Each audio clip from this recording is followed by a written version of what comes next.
So welcome back to another video. So in today, what we're going to be talking about is the realities of driving a 350Z as a daily. As many of you know, this is my daily car. I drive this car every day to work, to school. Yeah, I am going to be telling you the problems that I have with daily driving it. So let's get straight into it. Problem number one is the seats. So I've got the fabric seats, as you can see, but the one that I'm currently sat in, the driver's seat, has got a little tear. The problem with these seats is that they aren't very comfortable. I find that if I'm in a journey that's any longer than about an hour, usually my back starts to hurt. I feel like the seats are very tight on the sides. As you can hear my fifth gear crunching, we'll get back to that later. But it feels very tight on the sides and I just don't feel as comfortable as leather seats. I know on the newer 350Zs and the Grand Touring models, they come with leather seats, but unfortunately, I don't have those. So that is one of my first points about daily driving a 350Z is comfortability. And for me, it's just not there. So the second thing about the 350Z that I find is a problem with daily driving is, this is more specific to my 350Z, but it's the gearbox. So if you've been following the channel, you may know that my gearbox has got some grinding. In third and fifth gear, like this, makes a little click. Sometimes it's worse, sometimes it's not as bad. It kind of depends on the speed I shift. But this is a problem with daily driving as it just gets in the way. I cannot shift quickly at all, so I've got to be very cautious when shifting, as I don't want my third gear just to disappear, because that would not be good at all. I am trying to get my gearbox fixed, so I've contacted many gearbox specialists, but no one seems to want to play around with the Japanese imports. If you do know of anyone, let me know down in the comment section, but right now I'm just trying to find someone to get it fixed. I have looked into getting a used gearbox, but the only problem then is I'm not sure how long that gearbox is going to last. It could last a couple of days, it could last maybe 6 months, and then it could go again.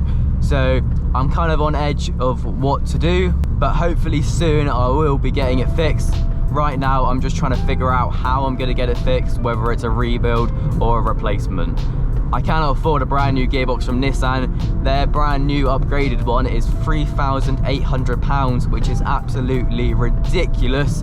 So I will definitely not be buying one from them. If you listen here, my clutch is fully to the floor, and the third gear still kind of just makes that crunch noise as it goes forward. As you can see as well, I am absolutely desperate for fuel. So it says I've got 41 kilometers, which is about 25 miles. So right now I am on the way to the petrol station to go and fill up. Another thing you probably noticed as well is I have got the engine management light on. This is because of my O2 sensor. My bank 2 sensor 2 one is faulty. I have got a replacement, but I tried to fit it. Problem was, it is rust welded on there. So what I'm gonna have to do is either heat it up to take it off, or I may have to take it to a garage so they can put it on a ramp, so then they can get more leverage to take it off. Putting it on jack stands, I've not been able to get the right amount of leverage to be able to crack it off. The next thing I want to talk about is the fuel economy. As we were just talking about fuel, I seem to always be on empty because this car absolutely drinks fuel. If I'm looking at the moment, I'm getting 18 miles per gallon.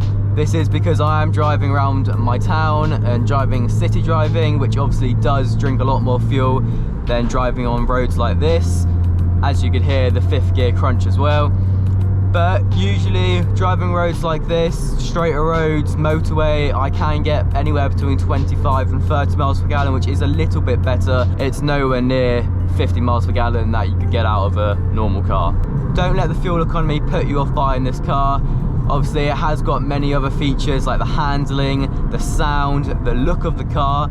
Considering the price where you can buy them for very cheap, you can't really get much better as far as value for money. But if fuel economy is a big issue to you, then I don't think driving this car daily would be a good option.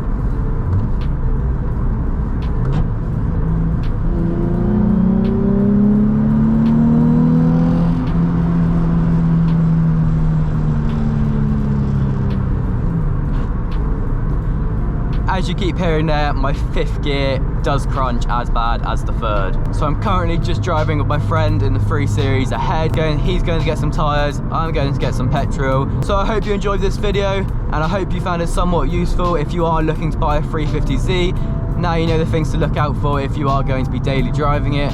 Of course, yours might not have the same issues as mine, like the gearbox problem. But I hope you enjoyed the video, and I hope to see you in the next video. Thank you for watching, and I will see you later.